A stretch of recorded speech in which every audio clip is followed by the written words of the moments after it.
Okay.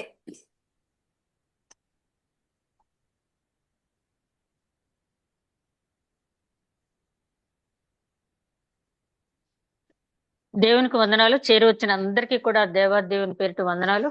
ఇంత hot summer లో మళ్ళీ తిరిగి సాయంకాలం మరొక్కసారి ఆ దేవాదేవుని వాక్యాన్ని ధ్యానించుకునే కృప అనుగ్రహించినందుకు దేవాదేవునికి వందనాలు చెల్లించుకుందాం. చక్కని ప్రారంభ ప్రార్థన చేశారు కాంతమ్మ గారు. మరి మధురం మధురం మధురం అని చెప్పి మధురమైన పాట పాడారు మేడం ప్రియదర్శిని గారు. చక్కని శుభారంభం ఇవాళ మనకి. ఈరోజు మూలవాక్యంగా చూసినట్టయితే హగ్గయి గ్రంథం 2వ అధ్యాయం 5వ వచనంలో చివరి భాగం, 5వ వచనం చివరి భాగం, నేను మీతో చేసిన నిబంధన జ్ఞాపకం చేసుకొనడి, నా ఆత్మ మీ మధ్య ఉన్నది కనుక భయపడకుడి. నా ఆత్మ మీ మధ్య ఉన్నది కనుక భయపడకుడి. అత్యంత ప్రేమమడిన మా తండ్రి, ఇంతవరకు క్షేమంగా కాచి కాపాడి సంరక్షించి నైనా మమ్మల్ని సజీవ లెక్కలు ఉంచి జముల నామకు స్తుతి అర్పించిన భాగ్యం ఈ రాత్రికాల సమయంలో దయచేసినందుకు వందనములు. ఇంతవరకు నడిపించిన విధానాన్ని బట్టి వందనాలు నాయన. మా గొప్ప కాపరివి నీవే తండ్రి, దయగల మా ప్రభు. నాయన మరి ఎండైనా వానైనా జలముల్లో పడి వెళ్ళినా నేనున్నాను, అగ్నిలో పడి వెళ్ళినా నేనున్నానని చెప్పావు తండ్రి, దయగల మా ప్రభు. అవును ప్రభు, మేము ఏ పరిస్థితుల్లో ప్రయాణం చేసినా, మేం ప్రయాణిస్తున్నాం అనుకుంటున్నామే కానీ నాయన నీవు మాతో ఉండి నడిపిస్తున్నందుకు వందనాలు, దయగల మా ప్రభు. ఇప్పుడు వాక్యం ధ్యానించబోతూ ఉంటుండగా నన్ను మరుగుపరిచి ఆధ్యాత్మిక సత్యములు మీరే వెల్లడి చేయమని, వినుచున్న ప్రతి ఒక్కరికి వాక్యం ధ్యానిస్తున్న నాకు నీ యొక్క పరిశుద్ధాత్మ నడిపింపు దయచేయమని, వినగల చెవి, గ్రహించగల మనస్సు, ఆచరించగలిగే హృదయం దయచేయమని, ఎక్కడ ఏ రకమైన టెక్నికల్ ఇబ్బందులు కానీ మరి ఏ రకమైన ఇబ్బంది లేకుండా కార్యాంతం నేను బహుగా స్తుతించుకునే కృప అనుగ్రహించమని మా ప్రభువును నీ ప్రియ కుమారుడని యేసుక్రీస్తు ద్వారా వేడుకుంటున్నాం తండ్రి, ఆమేన్. మరొక్కసారి దేవునికి వందనాలు. చేరువచ్చిన మీ అందరికీ కూడా వందనాలు. హగ్గయి గ్రంథం 1వ అధ్యాయం మనం ధ్యానించుకున్నాం. మరి ఒకరిద్దరు నాతో అన్నది ఏంటంటే చాలా లోతుగా వెళ్తున్నారు అని చెప్పన్నారు. నిజమే, లోతుగానే వెళ్తున్నాను. ఎందుకంటే హగ్గయి గారు ఎప్పుడో ఆయన ప్రవచించారు, ఆలయం కట్టడం అయిపోయింది, ఆలయం కూడా ఇప్పుడు లేదు మనకి. కానీ ఆ ప్రవక్త ప్రవచించిన ప్రవచనాల ద్వారా దేవుడు ఈ రోజు 2026 ఏప్రిల్ 19వ తేదీన మనతో ఏం మాట్లాడుతున్నారు అనేది మనం ధ్యానించుకోవాలి. మనమే కాదు, ఈ భూమి మీద చివరి మానవుడు నివసించే వరకు కూడా పరిశుద్ధ గ్రంథంలో ఉన్నటువంటి ప్రతి మాట కూడా మనకి మన లైఫ్ కి అన్వయించుకోవటానికి సరిపడిన వాక్యాలే దేవుడు మనకు అక్కడ పొందుపరిచాడు. అది మనం గమనించుకుంటే లోతుగానే వెళ్ళాలి. ఎందుకంటే మరి పాలు తాగవలసిన ఇదిలో మనం లేం కాబట్టి. అంటే మన జూమ్ లో ఉన్నవారు కాదు కానీ బయట వారు ఒకళ్ళిద్దరు అన్నారు కొంచెం బాగా లోతుగా వెళ్తున్నారని చెప్పి. లోతుగానే ధ్యానించడం మంచిదని నా అభిప్రాయం. మరి మన మొదటి అధ్యాయంలో మనం చూసినప్పుడు 16 సంవత్సరాలు దేవాలయ నిర్మాణం ఆగిపోయింది. అక్కడికి వచ్చిన వారు మామూలు వారు కాదు, జెరుబ్బాబెల్ గవర్నర్, శేష్బజర్ అని కూడా ఆయన అంటారు. ఆ తర్వాత యెహోషువ ప్రధాన యాజకుడు వచ్చారు. వాళ్ళు ఫుల్ పవర్స్ తో చక్రవర్తి ఇచ్చినటువంటి ఆజ్ఞను పట్టుకుని వచ్చారు వాళ్ళు. అయినప్పటికీ కూడా అక్కడ ఉన్నటువంటి పరిస్థితులను బట్టి వాళ్ళు కొంతవరకు నిర్లక్ష్యం చేసి వాళ్ళు ఇళ్లు కట్టుకుని సరంబి వేసిన ఇళ్లలో కట్టుకుని నివసిస్తూ దేవుని మందిరాన్ని అలక్ష్యం చేసిన సందర్భంగా మరి దేవుడు ఏ టైంలో ఎవరిని వాడుకుంటాడో మనకు తెలీదు. మనం చూసినట్లయితే అపోస్తుల కార్యాలో అగబు అనే ప్రవక్త ఉంటాడు. 2 సార్లు ప్రవచించాడు అతను. ఒకసారి పౌలుని యెరూషలేముకు వెళ్ళొద్దని చెప్పి ప్రవచనం, రెండోది ఏంటంటే రాబోయే భూకంపం గురించి, ఆయన కరువు గురించి ప్రవచించడం జరిగింది. అలాగే ఎప్పుడు ఎవరిని తర్వాత అగబుని మనం ఎక్కడ చూడం. హగ్గయి గారిని మరి దేవుడు చాలా బలంగా, అంటే ఆలయ నిర్మాణానికి అవతల జెరుబ్బాబెల్ గారేమో గవర్నర్, కానీ అంతకంటే ముందు ఆయన ఒక రాజవంశానికి చెందినటువంటి వ్యక్తి. అలాగే యెహోషువ ప్రధాన యాజకుడు, ఒక గవర్నరు ప్రధాన యాజకుడు అయినప్పటికీ కూడా ఈ ఇతరులు చేసేటటువంటి నిందారోపణలు, ఇతరులు చేసేటటువంటి అభియోగాలు వాళ్ళు తట్టుకోలేక కొంతవరకు వెనక్కి తగ్గినప్పుడు దేవుడు సరైన సమయంలో సరైనటువంటి వ్యక్తిని అక్కడికి పంపించడం అనేది జరిగింది. ఆయన ప్రవచించింది 3 నెలలుగా 4 నెలలు ఏంటంటే అక్కడ 6వ నెల నుంచి 9వ నెల వరకు చూస్తాం. అంటే మన క్యాలెండర్ ప్రకారం యూదుల క్యాలెండర్లో 6వ నెల అంటే మనకి సెప్టెంబర్ నెల. సెప్టెంబర్లో మొదలుపెట్టి డిసెంబర్ 24 వరకు ఆయన ప్రవచించాడు. కానీ 4 సార్లు ప్రవచించాడు ఆయన 4 నెలల్లో కూడా. అది మనం విన్నప్పుడు ఒక్కొక్క మాట కూడా బుల్లెట్స్ అంటారు చూడండి, అట్లాంటి మాటలు ఆయన వాడటం జరిగింది. ఆయన వాడిన పదాలు మనం గమనించినట్లయితే మొదటి అధ్యాయంలో మీరు ఈ రకంగా నివసిస్తున్నారని చెప్పి ఇశ్రాయేలీలు చేసినటువంటి అలక్ష్యం, అంటే దేవుని మందిరం పట్ల అలక్ష్యం వహించి మీరు సరంబి వేసిన ఇళ్లలో నివసిస్తున్నారు, మీకు ఇది న్యాయం కాదు అని చెప్పి హెచ్చరించడం. అదే సందర్భంగా వాళ్ళని ఎన్ని రకాలుగా ప్రోత్సాహపరచాలో అన్ని రకాలుగా ప్రోత్సాహపరచడానికి మాత్రమే ఆ హెచ్చరికలు, అంతే తప్పించి తండ్రి తన బిడ్డను ఎందుకు గద్దిస్తాడు, బిడ్డ సన్మార్గంలో వెళ్ళాలని. హెబ్రీ గ్రంథకర్త అంటాడు కదా, తండ్రి శిక్షించిన కుమారుడు దుర్బీజుడే అంటారు. అంటే తండ్రి ప్రేమించిన కుమారునే గద్దిస్తాడు. కాబట్టి హగ్గయ్య కూడా అట్లా ప్రేమతోటే, అంటే వారి జీవితాలు బాగు చేయాలని గద్దించడం జరిగింది. ఆ గద్దింపు విన్న తర్వాత 12వ వచనంలో 7వ వచనంలో మీ ప్రవర్తన సరిగా చూసుకోండి, ఆలోచించండి అన్నారు మొదటి అధ్యాయంలో. 12వ వచనంకి వచ్చేటప్పటికి వాళ్ళు నిజమే, మేము ఇక నుంచి పనికి పూనుకుంటాం, మేము చేసిన తప్పే అని చెప్పి వాళ్ళు కన్ఫ్యూస్ అయ్యారు.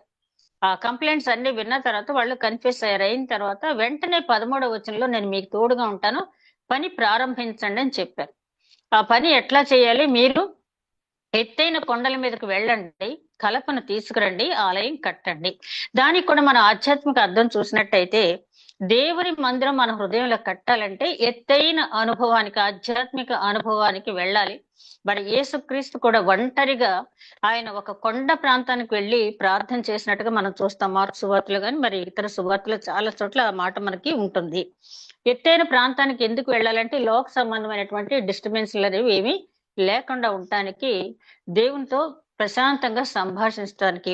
అంటే ఎత్తైన ప్రాంతంలో ఉంటే, ఎత్తైన ప్రాంతంలో ఉంటే ఆధ్యాత్మికత అని కాదు, కానీ మన జీవితంలో ఆలోచించే ఆలోచనలు ఆధ్యాత్మిక లెవెల్ పెరగాలి, ఆధ్యాత్మిక ఎత్తు మనకు పెరగాలి. ఎప్పుడు కూడా ఫస్ట్ క్లాస్ స్టాండర్డ్ లోనే కాకుండా విశ్వాసి అంతకంతకు తేజరెల్లాలంటాడు రోమపత్రికలో పౌలు గారు. కాబట్టి ఆ విధంగా ఆధ్యాత్మిక ఎదగాలి. ఎప్పుడైతే మనం ఆధ్యాత్మిక ఎదిగామో వాక్యం చదివేటప్పుడు మనలో ఉన్నటువంటి లోటుపాట్లు మనకు వాక్యమే గద్దిస్తుంది. గద్దించిన తర్వాత మనకు అవసరం లేనివన్నీ కూడా పక్కకు పెట్టాలి. మనకు అవసరమైన మాత్రమే మనం హృదయంలో ఉంచుకుని హృదయంలో దేవుని మందిరం కట్టడం ప్రారంభించాలి. ఇది ఒక రోజు కట్టేసం అయిపోయిందంటే కాదు, ప్రతి రోజు కూడా మనం చేయవలసిందే.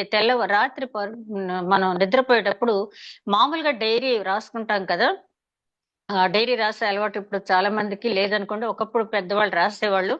ఆ డైరీ రాసేటప్పుడు, దినచర్య రాసేటప్పుడు మనం ఈ రోజు చేయాలనుకున్న పని, మంచి పని అనేది ఏం చేయలేకపోయాం, చేయొద్దన్న పని ఏం చేశామో. పౌలు గారు అంటాడు కదా రోమిలి రాసిన పత్రిక 7వ అధ్యాయంలో, నాలో వేరొక నియమం కలదు, అది ఎప్పుడు కూడా నాతో సంఘర్షణ పడుతూనే ఉంటుంది. నేను చెయ్యాలనుకున్న మంచి చేయలేకపోతున్నాను. అంటే ఆ శరీరానికి ఆత్మకి కూడా రెండు ఒకటికొకటి విరోధం, ఎప్పుడు కూడా సంఘర్షణ జరుగుతూనే ఉంటుంది. కాబట్టి ఆ రోజులో మన శరీర కార్యాలకే ప్రాధాన్యం ఇచ్చామా, ఆత్మ సంబంధమైన కార్యానికి ప్రాధాన్యం ఇచ్చామా అని చెప్పి ఆ రాత్రి మనం నిద్రపోయే సమయంలో మనం ఒక్కసారి మనం పరీక్షించుకుంటే ఇక్కడ మనం ఫెయిల్ అయ్యాము, ఎందుకు రేపటి నుంచి ఈ రకంగా ఉండకూడదు, ఒక నిర్ణయం తీసుకుంటాం. మళ్ళీ తెల్లవారి లేచిన తర్వాత దేవాన్ని స్తోత్రం సజీవులుగా ఉంచినందుకని చెప్పి మళ్ళీ మనం హృదయంలో మందిరం అనేది కట్టడం మొదలు పెట్టాలి. మందిరం కట్టడం అంటే హృదయంలో అనవసరమైనటువంటి ఆలోచనలు కానీ, అనవసర లోక సంబంధమైన ఏవి కూడా, శరీరాశ, నేత్రాశ, జీవపుటమ్మం సంబంధించి రానివ్వకుండా ఉండాలి. అంటే వాక్యం మన హృదయం నిండా ఉండాలి. అది మాత్రమే మనల్ని ఈ లోకం నుంచి కాపాడద్ది. అది ముఖ్యంగా మనం మొదటి అధ్యాయంలో చదివింది ఏంటంటే, ఎత్తైన కొండకు వెళ్ళండి, కలపను తీసుకురండి, మందిరం కట్టండి, ఆధ్యాత్మికంగా ఎదగండి, మీలో ఆధ్యాత్మికతకు ఆటంకంగా ఉన్న విషయాలు తీసివేయండి, ఆధ్యాత్మిక ఎదుగుదలకు పనికొచ్చే ఆత్మ ఫలాన్ని మాత్రమే మీ హృదయంలో ఉంచుకోండి, మందిరం కట్టండి. అదేవిధంగా ఒక తండ్రి గద్దించినప్పుడు విసుక్కుండా కంప్లైంట్స్ మా మీద చెప్పాడు ఏంటని చెప్పి వాళ్ళు విసుక్కోకుండా వెంటనే వాళ్ళు కన్ఫ్యూస్ అయ్యారు, పశ్చాత్తాపడ్డారు. ఎప్పుడైతే పశ్చాత్తాపడ్డారో దేవుడు చాలా జాలి గలవాడు, కరుణ గలవాడు కాబట్టి ఆయన వెంటనే నేను మీకు తోడున్నాను, పని ప్రారంభించండి అని చెప్పారు. అది మొదటి అధ్యాయంతో అయిపోయింది. ఇక రెండో అధ్యాయానికి వచ్చేటప్పుడు ఇక్కడ మనం చూసినట్టయితే 7వ నెల 21వ దినమున యెహోవా వాక్కు ప్రవక్తయగు హగ్గయికి ప్రత్యక్షమై సెలవిచ్చినది ఏమనగా, నీవు యూదా దేశపు అధికారియగు షయల్తీయేలు కుమారుడైన జెరుబ్బాబేలుతోనూ ప్రధాన యాజకుడైన యెహోజాద కుమారుడైన యెహోషువతోనూ శేషించిన జనులతోనూ ఇట్లనము, పూర్వకాలమున ఈ మందిరమును కలిగిన మహిమను చూచిన వారు మీలో ఉన్నారు కదా, అట్టి వారికి ఇది ఎట్టిదిగా కనపడుచున్నది, దానితో ఇది ఎందుకు పోలినది కాదని తోచుచున్నది కదా. అయినను యెహోవా ఆజ్ఞ ఇచ్చినదేమనగా, జెరుబ్బాబేలు ధైర్యము తెచ్చుకొనుము, ప్రధాన యాజకుడగు యెహోజాద కుమారుడైన యెహోషువ ధైర్యము తెచ్చుకొనుము, దేశములో సమస్త జనులారా ధైర్యము తెచ్చుకుని పని జరిగించుడి, నేను మీకు తోడుగా ఉన్నాను, ఇదే సైన్యములకు అధిపతియగు యెహోవా వాక్కు. ఇక్కడ ఇంకా 5వ వచనం కూడా చూసినట్టయితే, మీరు ఐగుప్తు దేశంలో నుండి వచ్చినప్పుడు నేను మీతో చేసిన నిబంధన జ్ఞాపకం చేసుకొనుడి, నా ఆత్మ మీ మధ్య ఉన్నది కనుక భయపడకుడి.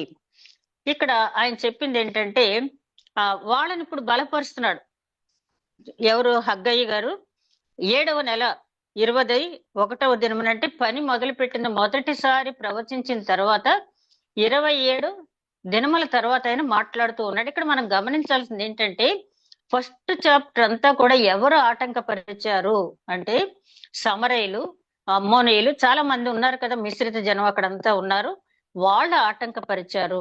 అక్కడ హగ్గయి గారు చెప్పినప్పుడు సరే వాళ్ళు కన్ఫ్యూజ్ అయ్యి మళ్ళీ పని చేయటానికి మొదలు పెట్టారు. ఇక్కడ సెకండ్ చాప్టర్ లో మొదలైంది ఏంటంటే, ఇంటి పోరు, బయట పోరుని వాళ్ళు సమర్థవంతంగా ఎదుర్కొని మొదలు పెట్టే సమయానికి ఇక్కడ ఇంటి పోరు అనేది మొదలైంది. సాధారణంగా మనం ఏ పనైనా దైవ కార్యం చెయ్యాలన్నప్పుడు బయట పోరు ఎట్లాగా ఉంటది, మీరేనా వాక్యం చెప్పేది, లేకపోతే మీరేనా పాట పాడేది, లేకపోతే మీరేనా ప్రసంగించేది, ఇలాగా, లేకపోతే మీరేనా సువార్త ప్రకటించేది, ఇంకా ఇంకా చాలా రకాలుగా బయట పోరు ఎట్లాగా ఉంటది. సరే, బయట పోరు జయించిన తర్వాత సాధారణంగా మనం చూస్తాం కదా, యోబు లాంటి నీతిమంతుడికి భార్య ఏముంది, ఒక్కసారి దేవుణ్ణి దూషించి చనిపోయింది. అంటే ఇంటి పోరు అనేది ఏ స్థాయిలో ఉంటుందో మనం చూడొచ్చు. ఏ భార్య కూడా మాట అనదు. అంటే దేవుడికి దూరం చేయటానికి యోబుకి ఆ భార్య కూడా ఆ రకంగా అదేంటి అంటే అపవాది భార్యతో కూడా మాట పలికించడానికి ఏమాత్రం ఆలోచించలేదు. ఇక్కడ కూడా మనం గమనించినట్లయితే ఈ దేవాలయం కట్టేటప్పుడు ఇంతవరకు ఫస్ట్ చాప్టర్ అంతా కూడా మనం ఏం చూసామంటే బయట వాళ్ళ పోరు మనం చూసాం. ఆ బయట పోరుని సమర్థవంతంగా ఎదుర్కొన్న తర్వాత ఇక్కడ మొదలైంది ఏంటంటే ఇంటి పోరు. ఈ ఇంటి పోరు అనేది చాలా కష్టమైనటువంటి పని. ఈ బయట పోరును కొంచెం జయించగలం, కానీ ఇంటి పోరు అనేది మా ఇంట్లో ఇలాగ అంటున్నారు, ఈ పని చెయ్యొద్దు అంటున్నారని బయటకు చెప్పుకోవడం చాలా డెలికేట్ గా ఫీల్ అవుతాం కదా. అది ఇక్కడ సరిగ్గా అంటే అపవాది ఎప్పుడు ఎక్కడ టార్గెట్ చేయాలో అపవాదికి తెలుసు. ఎజ్రా గ్రంథం 3వ అధ్యాయంలో కూడా మనం చూస్తాం. అక్కడ కూర్చుని వాళ్ళు గత ఆలయానికి దీనికి పోల్చుకుని చూస్తారు. అందుకని ఇక్కడ అంటున్నాడు కదా, ఇక్కడ కూర్చున్నారు కదా, మీకు ఏమనిపిస్తుంది ఈ ఆలయాన్ని చూసినప్పుడు? సొలొమోన్ మహారాజు కట్టినటువంటి ఆలయం ఎక్కడ, ఈ ఆలయం ఎక్కడ, దాని మహిమ ఎక్కడ, ఈ మహిమ ఎక్కడ అని చెప్పి ఆ వృద్ధులు ఏడుస్తూ ఉన్నారు. యువకులైతే మాత్రం సంతోషంతో వాళ్ళు స్తుతులు చెల్లిస్తూ ఉన్నారు. ఏది ఏది ఏడుపో ఏది స్థుతో తెలియనటువంటి స్థితిలో అక్కడ ఉందని చెప్పి ఎజ్రా గ్రంథంలో మనం చదివాం. అందుకని ఇక్కడ హగ్గయి గారు ఏమంటున్నారంటే, హగ్గయి ద్వారా దేవుడు, హగ్గయి గారు అంటాం కాదు కానీ దేవుడు చెప్తున్నది ఏంటంటే, మీరు ఆలయానికి ఈ ఆలయానికి పోల్చుకుంటున్నారు కదా అని చెప్పి, సొలొమోన్ మహారాజు కట్టిన దేవాలయం యొక్క కొలతలు చూస్తే 60 అడుగుల పొడవు, 20 అడుగుల వెడల్పు, 30 అడుగుల ఎత్తు. 60 అడుగుల పొడవు, 20 అడుగుల వెడల్పు, 30 అడుగుల ఎత్తు సొలొమోన్ మహారాజు కట్టినటువంటి దేవాలయం. ఇక్కడ ఏమైందంటే కోరేష్ గారు అంతకంటే ఎక్కువ మెజర్మెంట్స్, అంటే దీర్ఘచతురస్రాకంగా ఉండేలాగా 60x60 కట్టాలని చెప్పి ఎత్తు మాత్రం 30 అని పెట్టి ఆయన ఆ ఎగ్బతానా అనే ప్రాంతంలో జరిగినటువంటి ఆ దస్తావేజులో రాయటం జరిగింది. అయితే ఇక్కడ వీళ్ళు ఏం చేశారంటే అటు సొలొమోన్ గారు కట్టిన దేవాలయపు కొలతలు తీసుకోలేదు. ఇక్కడ కోరేష్ గారు ఇచ్చినటువంటి కొలతలు కూడా తీసుకోలేదు. కానీ వీళ్ళకి తగినట్టుగా వీళ్ళు అనుకుని కట్టారు. అంటే వాళ్ళు పాటించలేదని కాదు అక్కడ. మరి నోవాహుకి ఓడ కట్టమన్నప్పుడు దేవాదేవుడు అక్కడ కూడా కొలతలు ఇచ్చాడు కదా. 600 అడుగుల పొడవు, 50 అడుగుల ఎత్తు, 50 అడుగుల వెడల్పు, 30 అడుగుల ఎత్తు. అంటే దాని ప్రపోర్షనేట్ గా ఎలా కట్టాలో ఆ కొలతలు దేవుడు ఇచ్చాడు అక్కడ. సొలొమోన్ కట్టిన దేవాలయానికి అక్కడ కొలతలు ఉన్నాయి. బహుశా వీళ్ళు ఆ పొడవు ఇంటూ వెడల్పు తగ్గించి, పొడవు పెంచి వెడల్పు తగ్గించి ఉంటారు నేను అనుకోవటం. అంటే వీళ్ళంతా ఏ మెజర్మెంట్స్ తోటి వీళ్ళు కట్టారన్నది మనకి ఇవ్వలేదు. ఎనీహో చూసేటప్పటికి సొలొమోన్ మహారాజు గారు కట్టిన ఆలయానికంటే ఇది వీళ్ళకి చాలా తక్కువగా కనపడింది. కారణం ఏంటంటే సొలొమోన్ మహారాజు కట్టినటువంటి ఆలయంలో వైభవం గురించి చూడాలంటే 7వ అధ్యాయం 13వ వచనం నుంచి 51వ వచనం వరకు, అదే విధంగా 6వ అధ్యాయంలో కూడా కొంత భాగం మనం చూడవచ్చు. ఏ రకంగా కలప వాడారు, ఏ రకంగా బంగారం, ఇత్తడి, రాగి అన్ని కూడా అక్కడ వాడారు అని చెప్పి మనం చూసినట్టయితే అప్పుడు పని చేసినప్పుడు చూసిన వాళ్ళకి ఇక్కడ వాడుతున్న మెటీరియల్ బహుశా వీళ్ళకి నచ్చి ఉండదు. అనేకమైన కారణాల వల్ల ఇప్పుడు కూడా అంటారు కదా, తండ్రి చేసిన పని కుమారుడికి నచ్చదు, కుమారుడు చేసిన పని ఆ కుమారుడు పుట్టిన కుమారుడికి నచ్చదు. అలాగా ఇప్పుడు తరాలు మారేటప్పటికి ఒక్కొక్క రకమైన టేస్ట్ ఉంటుంది. వీళ్ళు ఈ ఆలయం చూసి వీళ్ళు బాధపడుతూ ఉన్నారు. అయితే ఒకసారి మనం గమనించినట్లయితే అసలు ఆలయంలో మహిమ గురించి వీళ్ళు మాట్లాడుతున్నారు. ఆలయంలో మహిమ అనేది ఎప్పుడు వస్తుంది? ఆలయానికి వెళ్ళినటువంటి భక్తుల విశ్వాసుల పవిత్రమైన ప్రవర్తన వల్ల ఆలయంలో పవిత్రత అనేది ఉంటుంది. సొలొమోన్ మహారాజు రాజ్యానికి రాజుగా వచ్చిన 971వ సంవత్సరంలో. ఎందుకు చెప్తున్నానంటే ఇది ఆయన దేవాలయం కట్టడం ప్రారంభించింది 967 క్రీస్తు పూర్వం. దేవాలయం నిర్మాణం ముగించింది 960. అంటే 7 సంవత్సరాలు మాత్రమే ఆయన అంత పెద్ద దేవాలయాన్ని నిర్మించాడు. ఎందుకంటే తండ్రి దావీదు మహారాజు సమస్తం సమకూర్చి పెట్టాడు కాబట్టి ఇక ఆయన ఉన్న వాటిని అమర్చడమే కాబట్టి ఆ దేవాలయం 7 సంవత్సరాలు ఆయన పూర్తి చేయగలిగాడు. అయితే అంత వైభవంగా పూర్తయిన ఆలయం మనుష్య కాలానికి వచ్చేటప్పటికంటే క్రీస్తు పూర్వం 960వ సంవత్సరానికి, క్రీస్తు పూర్వం 60 సంవత్సరాల మనిషి వచ్చాడు ఆయన వచ్చిన తర్వాత అక్కడ 698కి వచ్చేటప్పుడు, మనిషి వచ్చింది 698కి. అప్పటికి ఈ దేవాలయ మహిమంతా కూడా మనిషితోటి పూర్తిగా పోయింది. అంతకు ముందున్నటువంటి యూదా రాజులు కొంతమంది అటు ఇటు ఉన్నా కూడా హిజ్కియా, ఉజ్జియా లాంటి వాళ్ళు, యోషియా లాంటి వాళ్ళు సంస్కరణలు చేశారు, ఆలయాన్ని శుద్ధీకరించారు, చక్కని పండుగలు జరిపారు, అంతా అక్కడ బాగుంది. అయితే క్రీస్తు పూర్వం 698కి వచ్చేటప్పటికి మనిషే రాజు పరిపాలనకు వచ్చాడు, హిజ్కియా యొక్క కుమారుడు. అతను ఎట్లాంటి భయంకరమైనటువంటి పనులు చేశాడో మనకి యెహెజ్కేలు గ్రంథంలో చూస్తాం. సూర్యచంద్ర నక్షత్రాలు తీసుకొచ్చి వాటిని విగ్రహాలుగా చేసి పెట్టడం, అనేక రకాలైన విగ్రహాలు పెట్టడం, అదే విధంగా ఆలయంలో ప్రార్థన చేసే వాళ్ళకి బలిపీఠం వైపు వీపు పెట్టి ప్రార్థన చేసి చాలా భయంకరమైన పనులు మీరు చూడాలంటే రాజుల 2వ గ్రంథం 21వ అధ్యాయంలో చూడండి. అట్లాంటి పనులు చేయటమే కాకుండా అమాయకుల రక్తం అతను వీధుల వెంట వెళ్లేలాగా చేశాడంట. అమాయకుల నిరపరాధుల రక్తం ఏంటి, విగ్రహారాధన ఏంటి అని హెచ్చరించినటువంటి విశ్వాసుల్ని, ప్రవక్తల్ని కూడా చంపేసి ఆ రక్తం వీధుల వెంట వెళ్ళిందంట. స్వయంగా అతని కుమారుణ్ణి అగ్నిగుండం నుంచి దాటించినటువంటి ఒక రకమైనటువంటి చెప్పాలంటే భయంకరమైనటువంటి వ్యక్తి. అతను యూదుడై పుట్టినప్పటికీ కూడా అట్లాంటి పనులు చేశాడు. మరియు కొన్ని గ్రంథాలు అయితే చెప్తే ఏంటంటే మనిషే కాలంలోనే యెషయాని, ప్రవక్త యెషయా గారిని రంపాలతో కోసి చంపేశారని.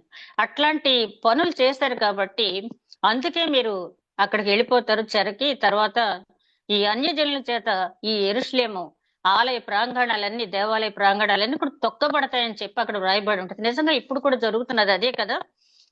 అది వీళ్ళకి అది గ్రహించుకోవట్లేదు. సొలొమోన్ మహారాజు కట్టారు, చాలా ఖరీదైన కలప హీరాం గారు తూరు సీదోని తెప్పించారు. మరి బంగారం, వెండి ఇంత చక్కగా ఇత్తడి వాడి కట్టించారు. ఆలయం ఎక్కడ, ఈ ఆలయం ఎక్కడ అనుకుంటున్నారు తప్పించి ఆలయంలో మహిమ అనేది ఎప్పుడో పోయింది.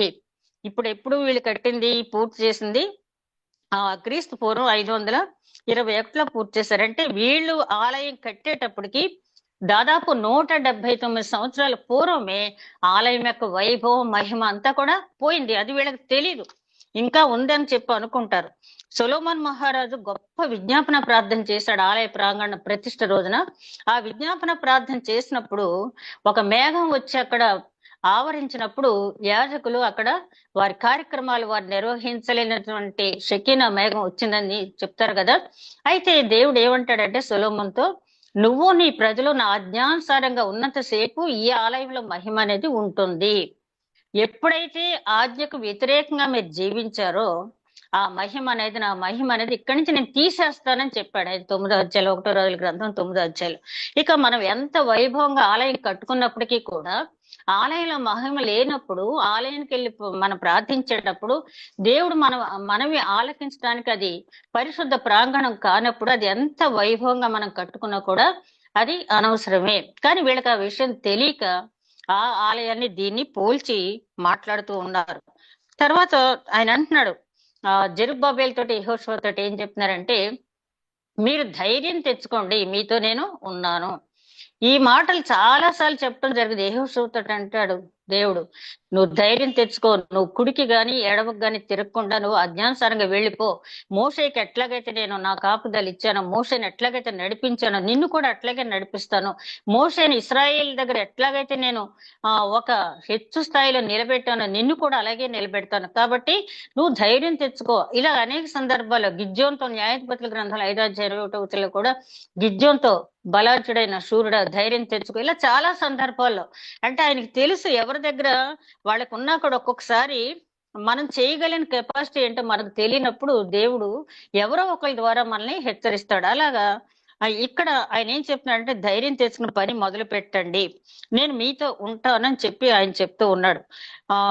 మనకు తెలిసిందే దేవుడు పని చేసేటప్పుడు చాలా అనుమానాలు వస్తూ ఉంటాయి. ఏంటి ఇంతమంది వ్యతిరేకతలు వస్తున్నాయి మనకి, ఒక చిన్న ఆలయం కట్టడానికి ఎన్నో శ్రమలు పడాలి, ఈ దేవుడు పని చేసేటప్పుడు ఇన్ని ఆటంకాలు వస్తున్నాయి ఏంటని చెప్పి ఒక్కొక్కసారి వెనక తగ్గే ఆలోచనలు కూడా ఉంటాయి. కానీ ఒక దేవాలయం అనే కాదు, దేవుని కార్యం చేసేటప్పుడు లేకపోతే మనం విశ్వాసంలో బాగా ఎదిగే సమయంలో విశ్వాస సంబంధమైన క్రియలు మనం చేసేటప్పుడు రక్షింపబడిన వారికి రక్షింపబడని వారికి చేసేటటువంటి క్రియలు, మంచి సత్క్రియలు ఏంటంటే, రక్షింపబడి వారు చేసే సత్క్రియ వేరేగా ఉంటుంది. అంటే ఇతరులను రక్షించడానికి వాళ్ళు శ్రమ పడతారు.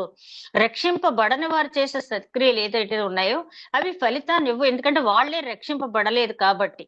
ఇక్కడ మన విశ్వాస సంబంధంగా ఎదిగేటప్పుడు వచ్చే ఆటంకాలు మనం ఎదుర్కోవాలి. చాలా ఉదాహరణలు మనకి బైబిల్లో ఉన్నాయి, కానీ నేనైతే ఒక్కటి తీసుకున్నాను. ఇది కొరింథీయులకు రాసిన మొదటి పత్రిక 15వ అధ్యాయం 58వ వచనంలో ఆయన కొరింథీ సంఘాన్ని చెప్పవలసిన జాగ్రత్తలు అన్ని చెప్పిన తర్వాత, ఎందుకంటే కొరింథీ సంఘం గురించి మనకు తెలుసు, బహుదేవత విగ్రహారాధన కలిగినటువంటి పట్టణం, ఆ కొరింథీ దేవతను ఆరాధించేటటువంటి పట్టణం. అట్లాంటి పట్టణంలో ఎంతో చక్కని సేవ చేసినటువంటి పౌలు గారు ఆ మొదటి పత్రిక చివరిలో ఆయన చెప్తున్న మాట ఏంటంటే, కాగా నా ప్రియ సహోదరులారా, మీ ప్రయాస ప్రభువునందు వ్యర్థము కాదని ఎరిగి స్థిరులను కదలని వారును ప్రభు కార్యాభివృద్ధి అందు ఎప్పటికీ ఆసక్తి కలిగి ఉండండి. ఎన్ని ఆటంకాలు వచ్చినా కూడా ప్రభు కార్యాలు చేసేటప్పుడు కదలకుండా స్థిరులై ఉండండి, ఆసక్తితో చెయ్యండి. ఏదోలే ఇది చేయకపోతే దేవుని కోపం వస్తేమో అన్నట్టు కాకుండా చేసే పని ఆసక్తిగా చెయ్యండి అంటారు. ఇక్కడ కూడా హగ్గయి హెచ్చరిస్తున్నది ఏంటంటే, దేవుడు మీతో ఉంటాడు, ఆయన ఆత్మ మీతో ఉంటుంది కాబట్టి మీరు వెనకంజ వేయొద్దు. ఆ 4వ అధ్యాయం ఈ 2వ అధ్యాయం 5వ వచనం చూస్తే, నా ఆత్మ మీ మధ్య ఉన్నదన్న మాట చాలా సార్లు యెహోవా దేవుడు ఇశ్రాయేలీయులతో చెప్పాడు. నిర్గమకాండ 29వ అధ్యాయం 44వ వచనం నుంచి 46వ వచనం వరకు చూస్తే, నేను వారి మధ్య ఉంటానని చెప్పి మోషేతో చెప్తాడనమాట. ఆయన ఆ చెప్పే ముందు ఒక మాట ఆయన ఏమంటాడంటే, నేను వారి మధ్య ఉండేటట్టుగా నాకు ఒక పరిశుద్ధ స్థలం కావాలి అంటాడు. అంటే నేను లాస్ట్ వీక్ చెప్పినట్టున్నాను, పరిశుద్ధ స్థలం అనేది ఎందుకు అడిగాడనంటే, ఆ రాతి పలకలు తీసుకొచ్చేటప్పుడు అక్కడ ఉన్న సిచ్యుయేషన్ కొండ దిగుని చూసినప్పుడు మోషే ఆ రాతి పలకలు విసిరి కొట్టినప్పుడు అవి ముక్కలు అయిపోయిన తర్వాత, సరే మోషే మళ్ళీ రా నేను రాసిస్తానని ఆయన స్వయంగా ఆయన చేతి వ్రాతతో రాసిన తర్వాత మళ్ళీ పగలగొడతారేమో వీళ్ళన్న ఇదిలో దానికి ఒక కొలతలు ఇచ్చి మందసం చేయించి దాంట్లో మన్నా, అహరోన్ చిగురించే కర్ర, తర్వాత ఈ పలకలు ఉంచమన్నారంటే వాక్యం ఉండాలి, తరతరాలకి కూడా వాక్యం అందాలి అనే ఉద్దేశంతో ఆయన అక్కడ ఆజ్ఞలు అనేది ఉంచడం అనేది జరిగింది. కాబట్టి ఆయన ఏమంటున్నాడంటే, నేను మీ మధ్య ఉండాలి. ఇప్పుడు మనతో ఆయన మాట్లాడేది ఏంటంటే, మనకు ఇప్పుడు మందసం లేదు, ఆజ్ఞల పలకలు లేవు, ఆహారం చిగురించే కర్ర లేదు మనకి. కానీ దేవుడు మనతో మాట్లాడుతున్నది ఏంటంటే, మొత్తం అన్ని కలిపి మన పరిశుద్ధ గ్రంథంలో ఇచ్చారు. కాబట్టి ఆ వాక్యం మీ హృదయంలో ఉన్నప్పుడు ఆ వాక్యమే మిమ్మల్ని వెలిగిస్తుంది, ఆ వాక్యమే మీ పాదములకు త్రోవగా ఉంటుంది, వెలుగుగా ఉంటుంది అని చెప్పి దావీదు మహారాజు చెప్పినట్టుగా అది మనకి సరిపోతుందని చెప్పి ఆయన చెప్పడం జరిగింది. అదే విధంగా జకరియా గ్రంథం 4వ అధ్యాయం 10వ వచనం చూస్తే 7 నేత్రములు కలిగినటువంటి ఆత్మ అని అక్కడ వ్రాయబడింది. 7 నేత్రములు అంటే ఏంటంటే 7 అనేది సంపూర్ణము, 7 అనేది సంపూర్ణ సంఖ్య క్రిస్టియానిటీలో. అక్కడ మనం చెప్పుకున్నది ఏంటంటే 7 నేత్రములు గల ఆత్మ అంటే దేవుని ఆత్మ, లోకమంతా సంచరించే ఆత్మ అని. అక్కడ అర్థం ఏంటంటే ఆ ఆత్మ ఒక దగ్గర ఉండి ఇంకొక దగ్గర లేకపోవటం కాదు, కానీ లోకమంతా సంచరించే ఆత్మ అని చెప్పి జకరియా గారు చెప్తున్నారు. అదే విధంగా ఇక్కడ 6వ వచనం చూస్తే, మరియు సైన్యములకు అధిపతి యెహోవా సెలవిచ్చినది ఏమనగా, ఇంకొక కాలము ఇంకొక మారు ఆకాశమును భూమిని సముద్రమును నేలను నేను కంపింపచేతును.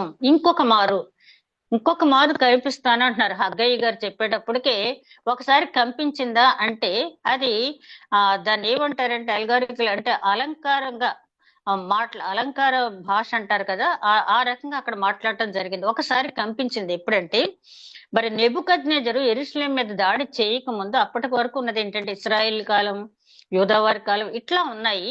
ఎప్పుడైతే నెబుకద్నెజరు దాడి చేసి మొత్తానికి వీళ్ళందరినీ బబులోనికి తీసుకెళ్లిపోయాడు, అక్కడి నుంచి అన్యజనుల కాలం అంటాం, అన్యజనుల కాలం.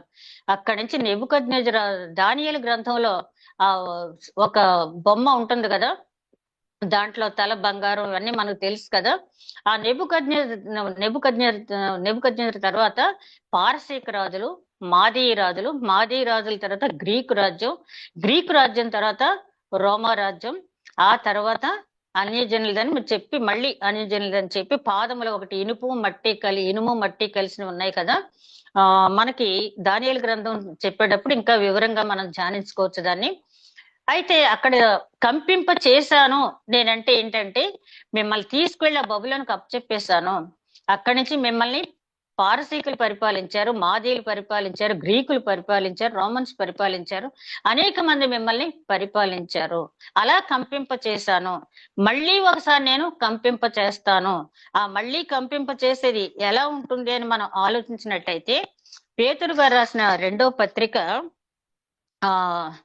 3వ అధ్యాయం, పేతురు గారు రాసిన 2వ పత్రిక 3వ అధ్యాయం 10వ వచనం మనం గమనించినట్టయితే, అంటే రెండోసారి భూమి ఎట్లా కంపిస్తుంది ఆయన రెండో రాకడ సమయంలో అంటే చాలా తేట తెల్లంగా అక్కడ ఇవ్వటం జరిగింది. అయితే ప్రభు దినము దొంగ వచ్చినట్టు వచ్చును, ఆ దినమున ఆకాశములు మహాధ్వనితో గతించిపోవును, పంచభూతములు మిక్కుటమైన వేండ్రంతో లయమైపోవును, భూమియు దాని మీదనున్న కృత్యములను కాలిపోవును, ఇవన్నీ ఇట్లు లయమైపోవునని కనుక ఆకాశములు రవులుకొని లయమైపోనట్టు, పంచభూతములు మహావేంద్రముతో కరిగిపోనట్టు, దేవుని దినపు రాకడ కొరకు కనిపెట్టుచు దానిని ఆశతో అపేక్షించుచు మీరు పరిశుద్ధమైన ప్రవర్తనతోనూ భక్తితోనూ ఎంతో జాగ్రత్త గలవారై ఉండవలనని ఆయనను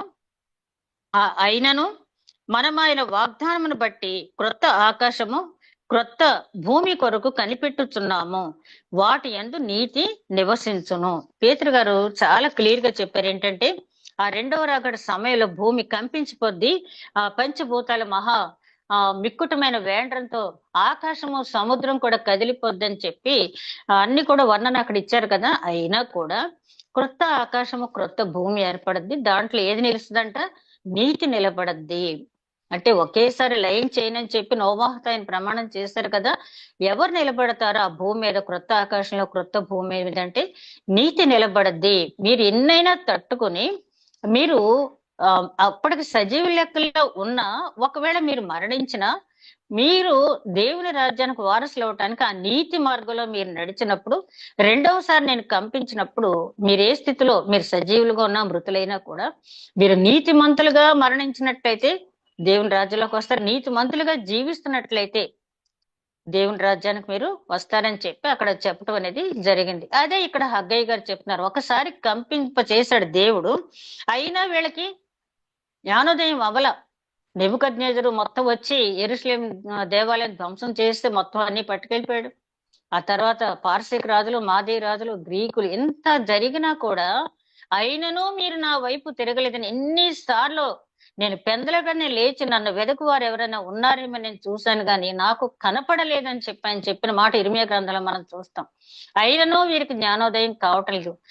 వాళ్ళని అంటున్నాం, మనం ఏ రకంగా ఉన్నామో, దేవుని వెదకేవారం అని చెప్పి మనం హృదయంలో అనుకుంటున్నాం, నిజంగానే ఆయన వైపు తిరుగుతున్నామా? ఈవేళ గనక ఆయన పిలిస్తే నేను రెడీ, నేను వస్తానని చెప్పి ఆ స్థితిలో మనం ఉన్నామా అని చెప్పి ఈ హగ్గయి ప్రవక్త హెచ్చరికల ద్వారా మనం గమనించుకోవాల్సినటువంటి అవసరం అనేది ఉంది. కంపింప చేతును నేను అన్ని జనులందరినీ కదిలింపగా అన్ని జనులందరి యొక్క ఇష్ట వస్తువులు తేబడును, నేను ఈ మందిరమును మహిమతో నింపుదును, ఇదే సైన్యములకు అధిపతియగు యెహోవా వాక్కు. వెండి నాది, బంగారు నాది, ఇదే సైన్యములకు అధిపతియగు యెహోవా వాక్కు. ఇక్కడ మనం గమనించినట్టయితే ఇక్కడ కూడా మనం చాలా ఆధ్యాత్మికంగా ఆలోచించాలి. వెండి నాది, బంగారు నాది అంటారేంటి అని చెప్పి ఆలోచించినట్టయితే అన్ని జనుల విగ్రహాలన్నీ కూడా వెండి బంగారంతో చేయబడి ఉన్నాయి. తర్వాత దేవుని ఆలయం మహిమపరచబడాలి అంటే దేవుడు కోరేది ఏంటంటే అన్య జనులందరూ కూడా ఆలయంలో నింపబడాలి. అన్య జనులందరూ కూడా ఆలయంలో నింపబడాలి. ఇది ఇవాళ చెప్పిన మాట కాదు. ప్రవక్త యెషయా రాసిన గ్రంథంలో తర్వాత మీరు చూడండి 49వ అధ్యాయం 6వ వచనంలో, నువ్వు ఇశ్రాయేలీల్ని, యాకోబు ఇంటి వారిని, తప్పిపోయిన ఇశ్రాయేల్ వారిని ఉద్ధరించడం అనేది అది స్వల్పమైన విషయం. భూ దిగంతముల వరకు అన్ని జనులు రక్షించడం నేను సాధనంగా ఏర్పరచుకున్నానని చెప్పి యెహోవా దేవుడు యేసుక్రీస్తు చెప్పినటువంటి మాట అక్కడ యెషయా గ్రంథం 49వ అధ్యాయం 6వ వచనం చాలా ఆధ్యాత్మిక లోతులతో ధ్యానించవలసినటువంటి వాక్యం అది. ఆయన చెప్తున్నాడు యేసుక్రీస్తు. యెషయా గ్రంథం గురించి మీకు చెప్పాను కదా, ఒక్కొక్కసారి ముగ్గురు మాట్లాడిన మాటలు ఒకే అధ్యాయంలో ఉంటాయి. ఏంటంటే యెషయా ప్రవక్తకి దేవుడు చెప్పిన మాటలు, యెషయా ప్రవక్త జనులతో చెప్పిన మాటలు, యెషయా ప్రవక్త ద్వారా మరి జనులు చెప్పిన మాటలే కాకుండా క్రీస్తుని గురించి యెషయా ప్రవక్త చెప్పి క్రీస్తుని గురించి జనులకు చెప్పమన్నటువంటి మాట, అలాగే తండ్రి కుమారులు మాట్లాడుకున్నటువంటి మాట, కుమారుడు యెషయా ప్రవక్త మాట్లాడిన మాటలు ఇలా ఉంటాయి. చాలా జాగ్రత్తగా అధ్యయనం చేయాలి యెషయా గ్రంథాన్ని. అక్కడ 49వ అధ్యాయం 6వ వచనంలో ఆయన అంటాడు, నువ్వు కేవలము తప్పిపోయిన ఇశ్రాయేల్ని లేకపోతే యాకోబు వంశస్థుల్ని ఉద్ధరించడం కాదు, అది స్వల్ప విషయం.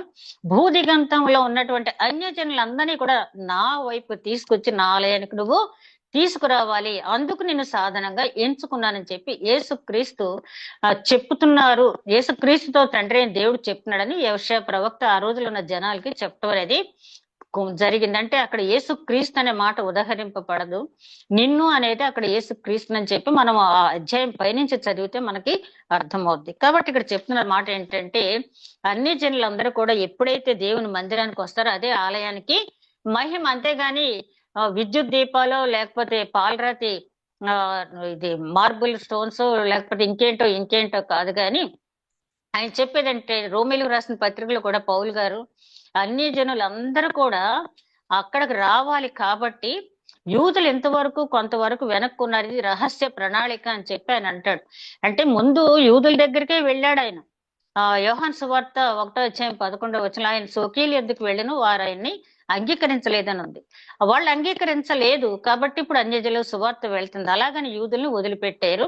వాళ్ళకి కూడా సువార్త వాళ్ళు అంగీకరించే రోజు కూడా వస్తుంది, అప్పుడు రెండవ రాకడ అనేది జరుగుద్ది. కాబట్టి ఒక రహస్య ప్రణాళిక అనేది ఉందని చెప్పి పౌలు గారు చెప్పడం అనేది జరిగింది. ఇక్కడ మనం గమనించాల్సింది ఏంటంటే హగ్గయి గారితో దేవుడు చెప్తున్న మాట ఏంటంటే మహిమ అనేది మీరు పెట్టే వెలగల రాళ్ళు, వెలగల కలప దీని వల్ల కాదు గాని మీ పవిత్రమైన ప్రవర్తన వల్ల అక్కడ ఆ మహిమ అన్య జనులు అందరూ కూడా అక్కడ రావటం వల్ల యెషయా గ్రంథం 2వ అధ్యాయంలో మనం చూస్తే అంచె దినములందు అన్ని జనులు ప్రవాహముగా యెరూషలేముకు వస్తారని చెప్పింది. అదే ప్రవచనం మళ్ళీ మీకా గ్రంథంలో కూడా మనం చూస్తాం.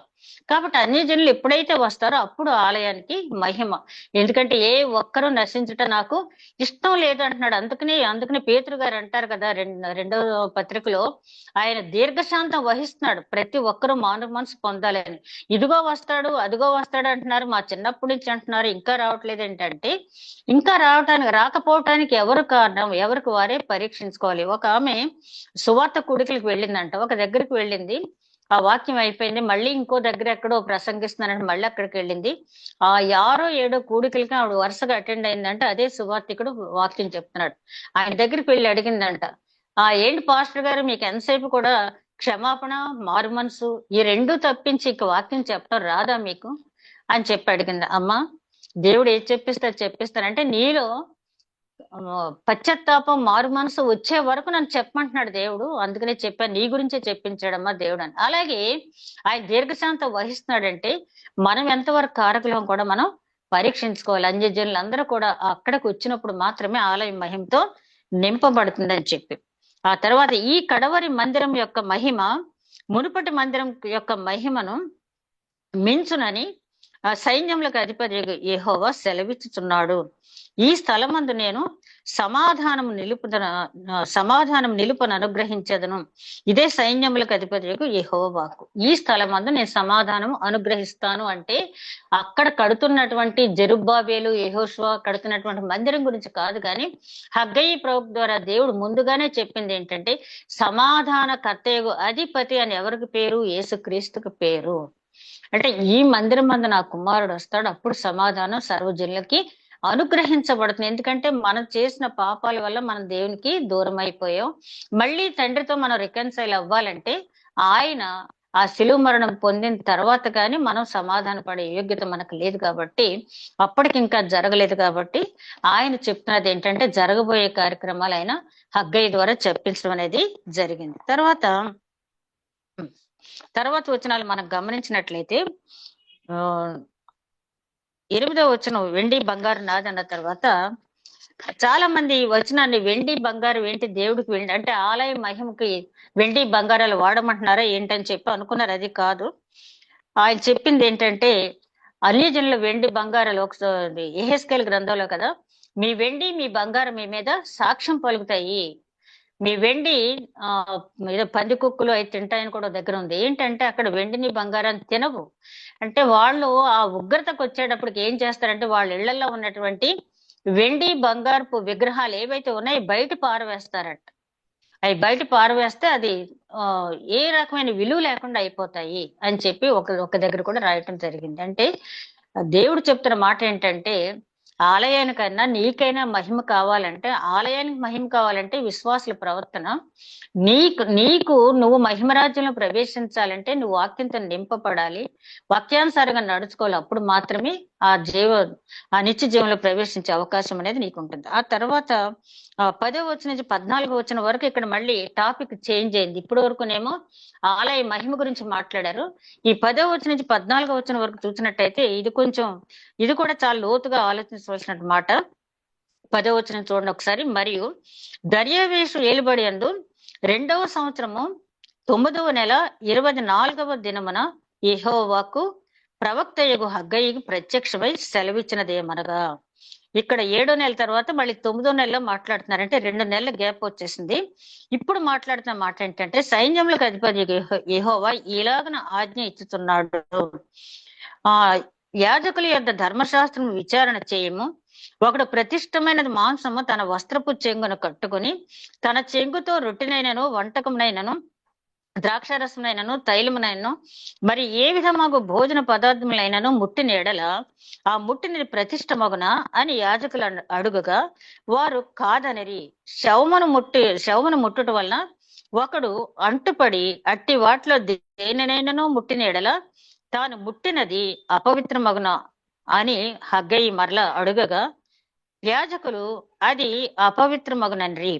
అప్పుడు హగ్గయి వారికి ఇలాగ ప్రత్యుత్తరం ఇచ్చెను, ఈ ప్రజలను ఈ జనులందరూ నా దృష్టికి అలాగుననే ఉన్నారు.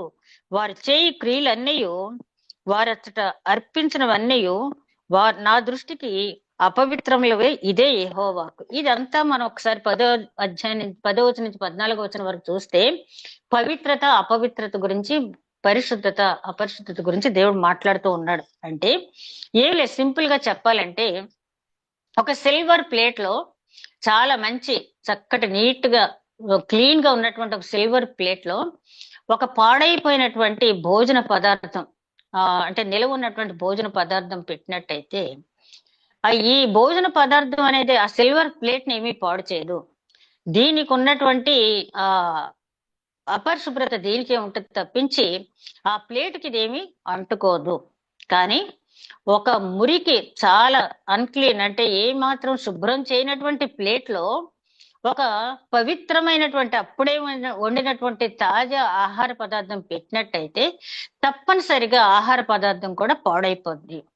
ఒకసారి మళ్ళీ చెప్తున్నాను, ఒక పవిత్రమైన చాలా శుభ్రమైన ప్లేట్ లో ఏమాత్రం శుభ్రత లేని నిలవున్న పదార్థం పెట్టినట్టయితే ఈ నిలవున్న పదార్థం వల్ల ఆ ప్లేట్ యొక్క పవిత్రత పరిశుద్ధత ఏమాత్రము చెడిపోదు.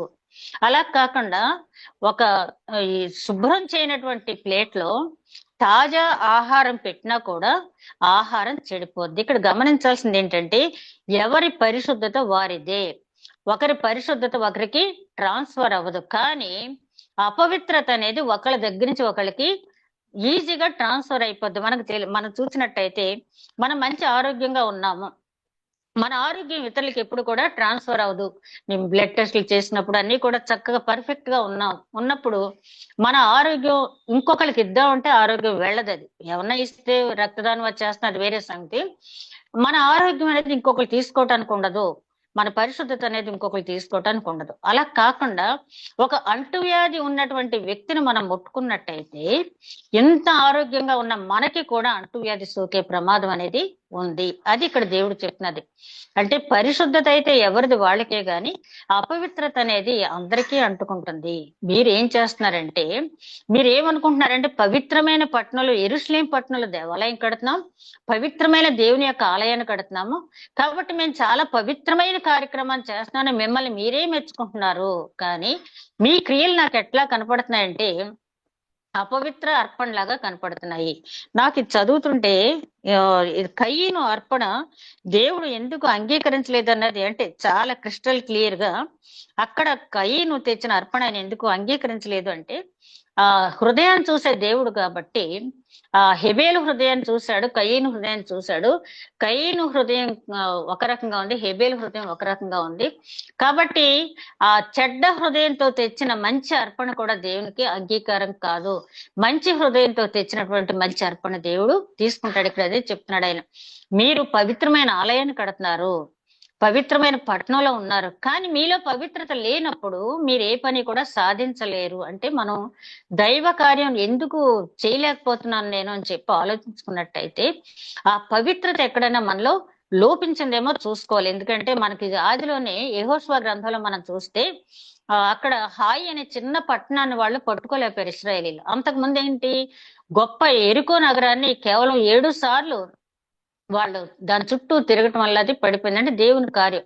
ఇక్కడ దేవుని కార్యం ఎందుకు జరగలేదంటే వీళ్ళలో ఒక అపవిత్రత వచ్చేసింది. అప్పటికి ఏంటంటే ఆకాన్ అనే అతను బంగారం తర్వాత వెండి షేనారు వస్త్రం తీసుకున్నాడు కదా, 20 తులాలు బంగారం 50 తులాలు వెండి షేనారు వస్త్రం తీసుకున్నాడు కదా, తీసి తన గుడారంలో దాచిపెట్టాడు. అపవిత్రత ఎరుకో అంతా కూడా శపితమైనది, అక్కడి నుంచి మీరు ఏది తీసుకోవద్దని దేవుడు తెల్లంగా చెప్పి వీళ్ళు ఏం చేశారు, ఆకాన్ అనేది తీసుకొచ్చాడు. ఇక్కడ ఇంకోటి గమనించాల్సింది ఏంటంటే వీరికి ఈ కార్యక్రమం జరగటానికి ముందు సున్నతి గిరి దగ్గర సున్నతి అందరికీ చేయించేశాడు మోషే గారు. ఎందుకంటే అక్కడి నుంచి బయలుదేరిన వాళ్ళు ఒక్క కాలేబు యెహోషువ తప్పించి మిగతా వాళ్ళందరూ కూడా సున్నతి లేని వారే కాబట్టి మిగతా వాళ్ళందరికీ కూడా సున్నతి చేయించేశాడు ఆయన.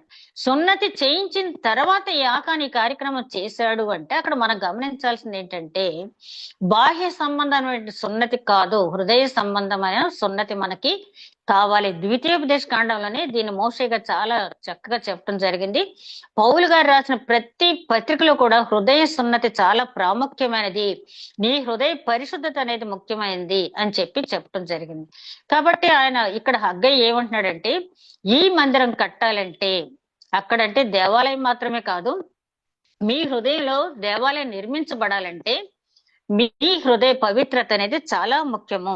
మీరు కట్టేటప్పుడు మీరు ఎలా ఉన్నారో చూసుకోండి అని చెప్పి కొరింథీయులు రాసిన మొదటి పత్రిక 9:16 మనం గమనించినట్టయితే అక్కడ పౌలు గారు అంటున్నారు, అయ్యో సువార్త ప్రకటించకపోతే నాకు శ్రమ అని చెప్పంటున్నారు. అదే పత్రికలో 9:27 మనలో భ్రష్టత్వం లేకుండా చూసుకోవాలి. సువార్త ప్రకటిస్తున్నాం. ఇక్కడ మనం ఆలయం కట్టట్లేదు. ఇప్పుడు ప్రస్తుతానికి మన ఆలయం కట్టే పనిలో లేం.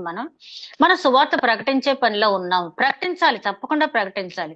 ఆ ప్రకటించేటప్పుడు ముందుగా మనం చూసుకోవాల్సింది ఏంటంటే మనలో భ్రష్టత్వం లేకుండా చూసుకోవాలి. అందుకు నేను ఏమంటాడు, నన్ను నేనే నలగొట్టుకున్నాను. నా జీవితాన్ని ఆడిట్ చేయడానికి దేవుడికి అప్పచెప్పాను, మనుషులకు అప్పచెప్పలేదు. ఎందుకంటే మనసాక్షి కూడా ఒక్కోసారి మనల్ని మోసం చేస్తా కాబట్టి నా జీవితాన్ని ఆడిట్ చేయడానికి దేవుడినే నేనే అప్పగించుకున్నాను అంటాడు. కాబట్టి ఇక్కడ ఆయన చెప్తున్నది అదే విధంగా 10:12 కొరింథీయులకు రాసిన పత్రికలు అంటాడు, నిలుచున్నవాడు పడిపోకుండా చూసుకోవాలి. ఒకప్పుడు నేను విశ్వాసనే, కాబట్టి నేను ఇప్పుడు కూడా విశ్వాసనే. కాబట్టి నేను ఎవరికైనా ఎంతమందికైనా చెప్పేసేయచ్చు సువార్త అనుకోకూడదు. ఎవ్రీడే, ప్రతి రోజు నిన్ను నువ్వు పరిశీలించుకో. నేను వాళ్ళకి ఈ మాట చెప్పడానికి తగుదునా, నేను వాళ్ళు ఇలా హెచ్చరించడానికి తగుదునా నేనని చెప్పి నువ్వు ముందు నిన్ను పరిశీలించుకుని ఆ తర్వాత సువార్త ప్రకటించమంటున్నాడు దేవుడు. అంటే సువార్త అనే మాట ఎందుకన్నానంటే ఇప్పుడు మనం దేవాలయాలు కట్టవలసిన పనిలో మనం లేం. కానీ మనం చేసేది ఏంటంటే ఇప్పుడు రక్షింపబడిన మన మీద మనం పోయిన వారం గుర్తు చేసుకున్నాం కదా, ఆయన గుణాతిశయములు ప్రచురం చేయ నిమిత్తము ఒకప్పుడు చీకట్లో ఉన్న మనల్ని ఆశ్చర్యకరమైన తన వెలుగులో తీసుకొచ్చాడు. రాజులుగా, పరిశుద్ధులుగా, యాజకులుగా ఆయన సొత్తుగా మనల్ని ఏర్పాటు చేస్తున్నాడు. కాబట్టి మనకు గొప్ప భారం ఉంది. అలాగే యేసుక్రీస్తు లాస్ట్ కమిషన్, గ్రేట్ కమిషన్, సర్వలోకములకి సర్వ సృష్టికి వెళ్ళి సువార్త ప్రకటించమన్నాడు. కాబట్టి అది ప్రకటించాలి.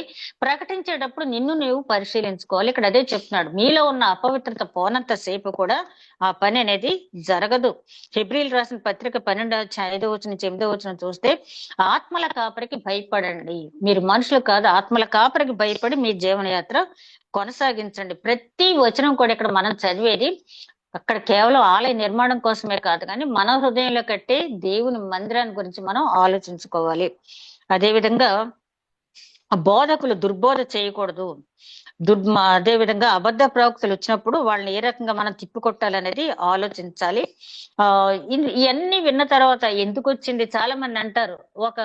నేను ఇదివరకు చాలాసార్లు చెప్పాను, మాకు తెలిసిన ఒక పెద్ద డాక్టర్ గారు, చాలా మంచి డాక్టర్ గారు ఆయన, నేను కొంచెం బాప్తిసం తీసుకున్నాను, కొంత టైం ఉంది, నా గురించి ప్రార్థన చేయండి, కొన్ని కార్యక్రమాలు చక్కబెట్టుకున్నాక నేను బాప్తిసం తీసుకుంటాను అనేవాళ్ళు ఆయన. కానీ దురదృష్టం ఏంటంటే బాప్తిసం తీసుకోకుండానైనా చనిపోయారు. కొంతమంది అయితే ఏంటి, ఒకవేళ బాప్తిసం తీసుకుంటే మళ్ళీ మనం లెక్క చెప్పాలి కాబట్టి బాప్తిసం తీసుకోకుండా బెటర్ అనుకుంటారు. కానీ నికోదేముతో దేవుడు ఏం చెప్పాడు, నువ్వు తిరిగి జన్మించాలి తప్పనిసరిగా. నువ్వు తిరిగి జన్మిస్తేనే నీకు రెండో మరణం అనేది ఉండదు. నాకు దేవుడు తెలీదు, యేసుక్రీస్తు అనే మాట నేను ఎప్పుడు వినలేదని తప్పించుకోవడానికి ఎవరికి ఉండదు. ఏదో మూలించి ఆ మాట వినపడుతూనే ఉంది. నువ్వు బాప్తిసం తీసుకోవాలి, రక్షణ సువార్త విన్న తర్వాత దాన్ని అంగీకరించాలి, బాప్టిజం తీసుకోవాలి, ప్రకటించాలి, నిన్ను నువ్వు పరీక్షించుకోవాలి. కార్యక్రమాలన్నీ కూడా దేవుడు మనకి విధిస్తున్నది. ఇప్పుడు రాకడకు సమీపంగా మనం ఉన్నాం కాబట్టి మరింతగా దేవుడు మనకి ఆ బాధ్యత మరింతగా మనకి పెంచుతున్నాడు. అదే విధంగా 15వ వచనం చూస్తే ఇదే యెహోవాకు ఈ రాతి మీద రాయి ఉంచి యెహోవా మందిరం కట్టనారంభించి మొదలుకొని ఆ వెనుక మీకు సంభవించిన దాన్ని ఆలోచన చేసుకొనడి. నాట నుండి ఒకడు 20 కుప్పలు కంకులు వేయగా 10 కుప్పలంత ధాన్యమే తేలుతున్నది. తీసుకుని వాళ్ళని 50 కొలల తొట్టి వద్దకు ఒకడు రాగా 20 కొలలు మాత్రమే దొరుకును.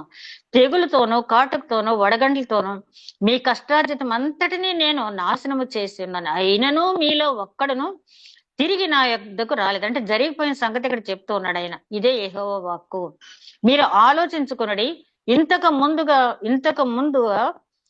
9వ నెల 24వ దినము నుండి అనగా యెహోవా మందిరపు పునాది వేసిన నాట నుండి మీకు సంభవించిన దాన్ని ఆలోచించుకునడి. కొట్లలో ధాన్యమునదా, ద్రాక్ష చెట్లైనను, అంజూరపు చెట్లైనను, దానిమ్మ చెట్లైనను, ఒలీవ చెట్లైనను ఫలింపకపోయినా కదా, అయితే ఇది మొదలుకొని నేను మిమ్మల్ని ఆశీర్వదించను. మీరు పని మొదలు పెట్టారు కాబట్టి ఆ పని పవిత్రమైన హృదయంతో చెయ్యండి. మీలో పవిత్రతతో ఆ పని చేసినప్పుడు మిమ్మల్ని ఆశీర్వదిస్తానంటే ఇక్కడ ధాన్యం, కొట్ల నిండా ధాన్యం ఉంటుందని, ద్రాక్ష తోటలు బాగా పండుతాయని, అంజూరపు చెట్లు బాగా పండుతాయని, దానిమ్మ తోటలు విస్తారంగా పండుతాయని కాదు అక్కడ. ఆశీర్వాదం అంటే చాలా మందికి అర్థం కాదు. దీవెన వేరు, ఆశీర్వాదం వేరు. ఇవన్నీ దీవెన. దీవెనతోటే సంతృప్తి పడిపోతే దానివల్ల ప్రయోజనం లేదు. మనకు కావాల్సింది బ్లెస్సింగ్, ఆశీర్వాదం కావాలి, బెండిక్షన్ కావాలి. ఆశీర్వాదం కావాలంటే దేవునితో సహవాసం చేయగలిగిన స్థాయికి మనం ఎదగాలి. ఇక్కడ మనం ఆలోచించినట్టయితే ఈ వచనాన్ని గురించి మనం ఆలోచించినప్పుడు, ఆలయం కట్టేటప్పుడు రాయి మీద రాయి పెట్టేటప్పుడు కట్టువారు తొట్టిల్లుతున్నారు అంటారు. అంటే వాక్యానికి విధేయత లేకుండా తొట్టిల్లిపోతున్నారు కాబట్టి వాళ్ళు కట్టలేకపోతున్నారు అని చెప్పి అంటం జరిగింది. ఇంకా చాలా దీనికి రిఫరెన్స్లు ఉన్నాయి. అంటే వాక్యానికి అవిధేయులై కట్టలేకపోతున్నారు. ఇప్పుడు మనం ఏ ఆలయం కట్టే పనిలో ఉన్నాము?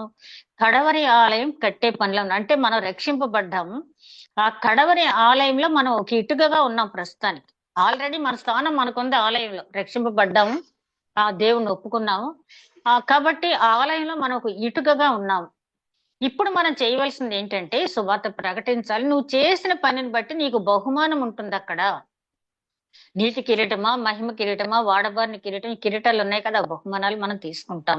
నువ్వు చేసిన పనిని బట్టి, నువ్వు చేసిన పని సరైనదైతే బహుమానం తీసుకుంటావు అని చెప్పి అక్కడ చెప్పడం అనేది జరిగింది. తర్వాత మీకు వచనాలు చూసినట్టయితే 20వ వచనం నుంచి 23వ వచనం వరకు కంప్లీట్ గా జరగబోయే రెండవ రాకడ గురించి హగ్గయి ప్రవక్త గారు ఇక్కడ ప్రవచించారు. అది మీకు చివరికి వెళ్ళేటప్పుడు అర్థం అవుతుంది. మరియు ఆ నెల 24వ దినమున యెహోవా వాక్కు హగ్గయికి మరలా ప్రత్యక్షం. అంటే ఒకే రోజు 2 సార్లు మాట్లాడారు. యూదా దేశపు అధికారి జెరుబ్బాబేలుతో ఇట్లనము, ఆకాశమును భూమిని నేను కంపింప చేయుచున్నాను. రాజ్యముల సింహాసనములు నేను క్రింద పడవేతును. అన్యజనుల రాజ్యములు కలిగిన బలమును నాశనము చేతును.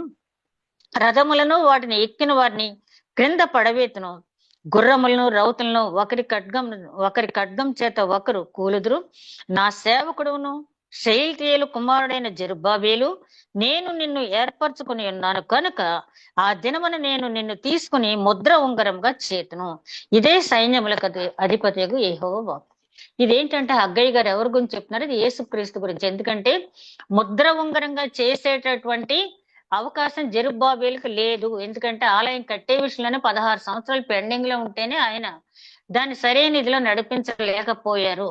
ఇక్కడ ముద్ర ఉంగరం ఎవరంటే యేసుక్రీస్తు గురించి చెప్తూ ఉన్నారు మళ్ళీ రెండవ రాకడలో. ఎందుకంటే సొలొమోను మహావైభవమైన ఆలయం కట్టారు, అది పడగొట్టారు. తర్వాత ఈ యెహోషువ, జెరుబ్బాబేలు, హగ్గయ్య గారి ప్రవచనాలతో క్రీస్తు పూర్వం 515లో ఆలయం పూర్తయింది.